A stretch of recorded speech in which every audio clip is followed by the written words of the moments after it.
Jangan lupa subscribe di YouTube channel Metro TV News dan juga nyalakan notifikasinya. Ya, pemirsa, bagaimana pihak Pondok Pesantren Sidikiyah Jombang, Jawa Timur menjamin kondusivitas aktivitas pendidikan para santri setelah pemerintah membatalkan pencabutan izin operasional Ponpes? Dan bagaimana kemudian tanggapan korban atas keputusan ini? Kita akan membahasnya bersama dengan Kepala Sekolah Yayasan Sidikiyah, Nur Hadi, kemudian ada Komisioner KPAI Retno Listiarti, dan juga ada tim pendamping korban Syarif Abdurrahman. Selamat malam Bapak-Bapak dan juga Ibu.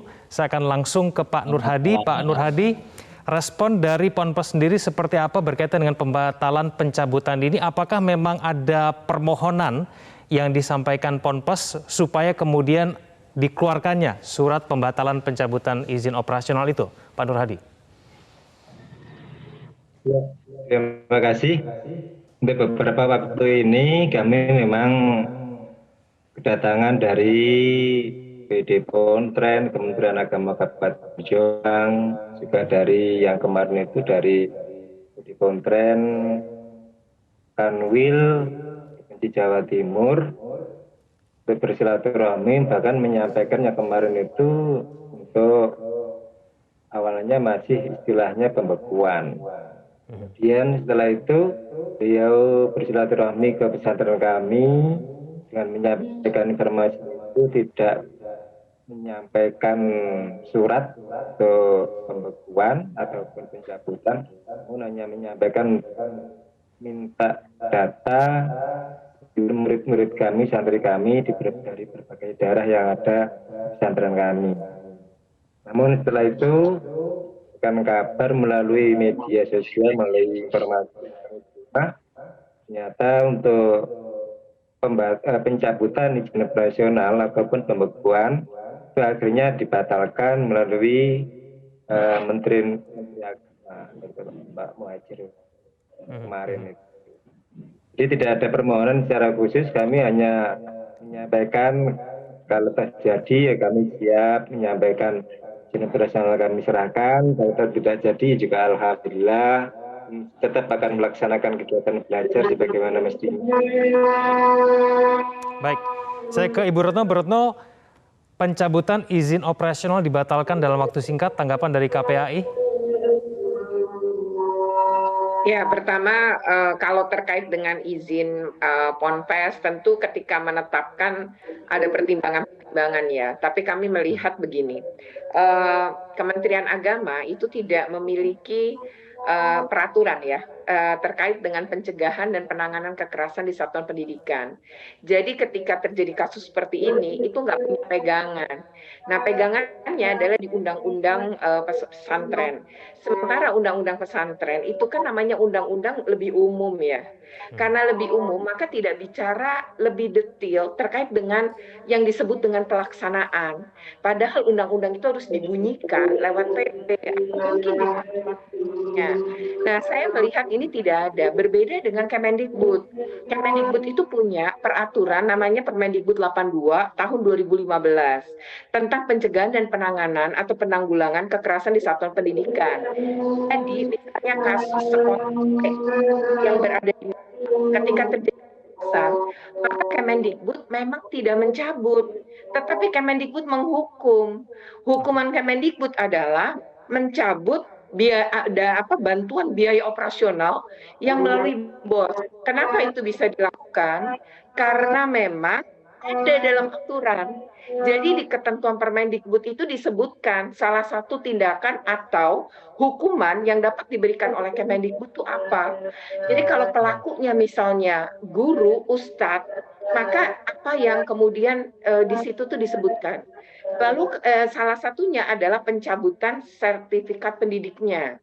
Nah, jika sudah ada keputusan hukum dengan hukuman 4 tahun misalnya, itu jadi ada ketentuan-ketentuan yang diatur. Nah, Kementerian Agama tidak memiliki ini, sehingga ketika ada aturan begini dalam waktu singkat dicabut gitu. Jadi bagi saya, bagi kami sebenarnya kalau melaksanakan ketentuan atau membuat kebijakan sesuai aturan, maka nggak akan bingung.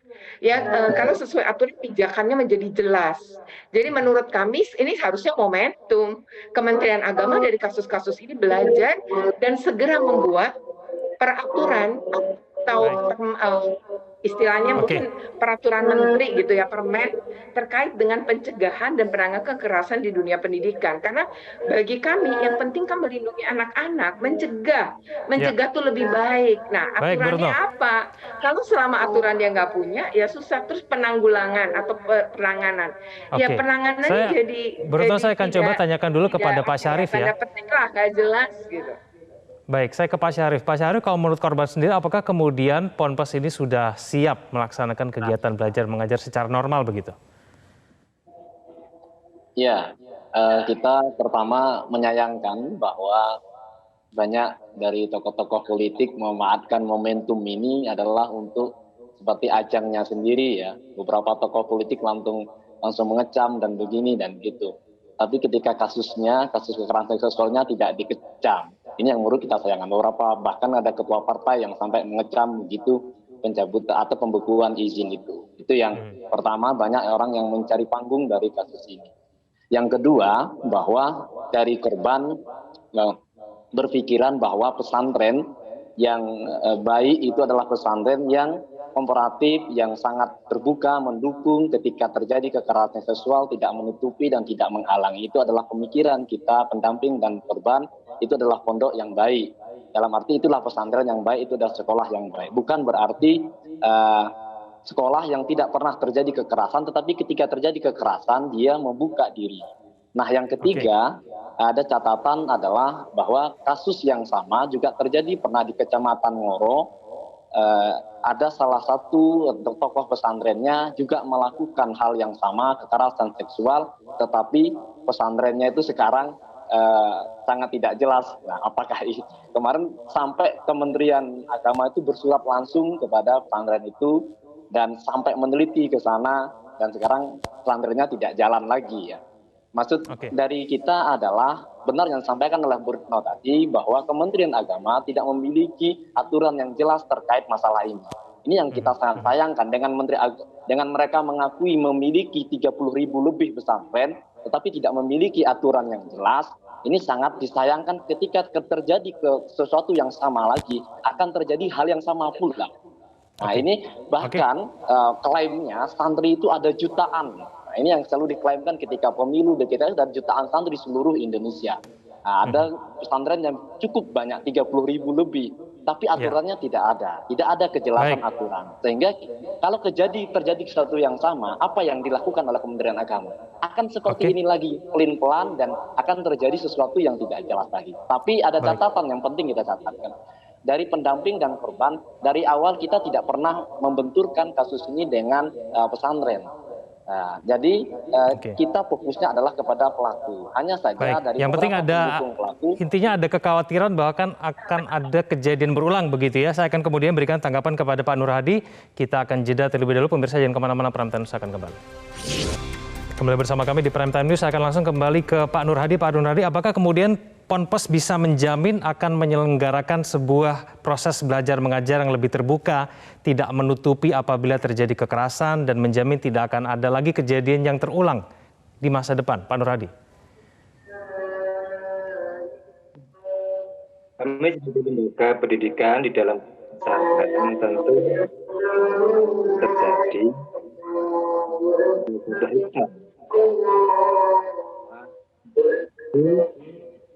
akan ada upaya yang harus dilakukan dari sisi keamanan pesantren yang di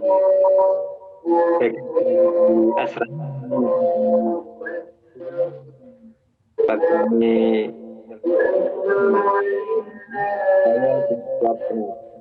punya dengan yang telah terjadi ini. Oke, baik. Sayang sekali komunikasi kami agak sedikit terganggu dengan Pak Nur Hadi. Saya langsung ke Bu Retno. Bu Retno, bentuk pengawasan seperti apa kemudian yang bisa dilakukan supaya betul-betul bisa menjamin bahwa Ponpes akan lebih terbuka ke depannya? Ya, pertama kita harus melihat Undang-Undang Perlindungan Anak ya di pasal 54 itu sangat jelas disebutkan bahwa selama anak berada dalam lingkungan pendidikan itu dia harus dilindungi dari segala bentuk kekerasan baik yang dilakukan oleh teman sebayanya, oleh gurunya maupun orang lain di sekitar atau di tempat satuan pendidikan. Nah, ini harus dipastikan pasal 54 ini betul-betul diberlakukan enggak gitu. Jadi ini harus pembelajaran bagi Ponpes. Yang kedua adalah menurut kami ini harus ada membuka sistem pencegahan dengan cara apa? Membuka kanal pengaduan, membentuk tim satuan tugas anti kekerasan. Mungkin ini harus dibentuk. Jadi gini, jangan kemudian dihidupkan kembali gitu ya izinnya, tapi tidak ada perbaikan yang dilakukan. Jadi kami mendorong harus ada perbaikan agar ada efek jerah itu pertama. Jadi pesantren lebih melindungi para santrinya. Yang kedua ya anak-anak yang berada di dalam itu juga terlindungi sehingga kita para orang tua percaya ketika harus menitipkan pengasuhan itu kepada pondok pesantren. Saya pikir itu dan saya dorong nih ya, saya dorong untuk kesekian kalinya Kementerian Agama segera bikin peraturan menteri tentang pencegahan dan penanganan kekerasan di satuan pendidikan. Baik, terakhir kepada Pak Syarif dari korban harapannya seperti apa? Ya, memang pertama kita berharap ada regulasi yang jelas dari Kementerian Agama agar ketika ada nanti santri yang berani berbicara dalam kasus yang sama, baik itu di pesantren manapun, ketika ada kasus ini berbicara, maka mereka ada yang melindungi, tidak diintimidasi, keluarganya tidak didatangi, tidak diancam, dan tidak yang lainnya. Sehingga perlu banget ada payung hukumnya yang jelas, karena kalau begini terus akan terjadi hal yang sama akan berulang kembali. Karena kekerasan seksual ketika dilakukan sekali dan dia merasa aman, maka akan terulang kembali. Dan itu sudah sering beberapa kali kita mendampingi kasus, ketika dia merasa aman dan merasa dilindungi dan bisa dibenarkan, dia akan melakukan berkali-kali. Itu yang kita harapkan. Yang terakhir, kita mengharapkan seluruh korban yang pernah mengalami kasus untuk berani bersuara, untuk berani mengungkapkan kasus ini ke publik, bahwa mereka akan didampingi oleh orang yang luar biasa, teman-teman yang tetap semangat. Itu yang ingin kita sampaikan pesan kepada korban-korban yang melihat siaran ini. Oke, baik, itu harapan kita bersama. Semoga kemudian tidak ada lagi kejadian serupa terjadi dan Ponpes bisa menyelenggarakan kegiatan belajar mengajar yang lebih kondusif. Terima kasih Pak Nur Hadi, terima kasih Bu Retno, terima kasih Pak Syarif telah bergabung bersama kami di Prime Time News. Selamat malam.